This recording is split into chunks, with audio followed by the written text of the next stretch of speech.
மக்களே, இன்று நாம் திருக்குறள் 24 பார்க்கிறோம். இந்த குறள் அறத்துப்பால் பகுதியில் உள்ள நீத்தார் பெருமை அதிகாரத்தை சார்ந்தது. உரன் என்னும் தோட்டியான் ஓரைந்தும் காப்பான் வரன் என்னும் வைப்பிற்கோர் வித்து. இந்த குறள் மனிதன் தன் ஐம்புலன்களை கட்டுப்படுத்துவதின் முக்கியத்துவத்தை விளக்குகிறது.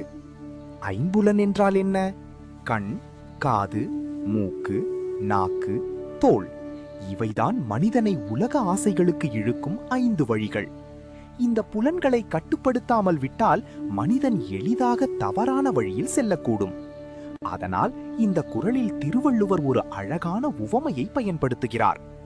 உரன் என்பது கட்டுப்பாடு அல்லது அறிவு, தோட்டி என்பது யானையை கட்டுப்படுத்தும் கருவி.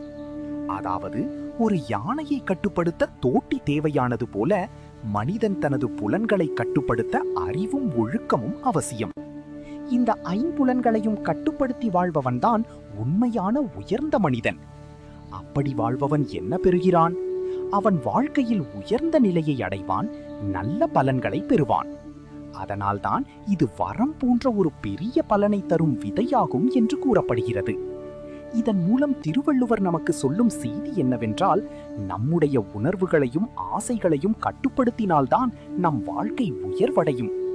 ஆகையால் நாம் நம் புலன்களை அடக்கிக் கொண்டு ஒழுக்கத்துடன் வாழ முயற்சி செய்ய வேண்டும். உரன் என்னும் தோட்டியான் ஓரைந்தும் காப்பான் வரன் என்னும் வைப்பிற்கோர் வித்து. அடுத்த திருக்குறளில் மீண்டும் சந்திப்போம். நன்றி.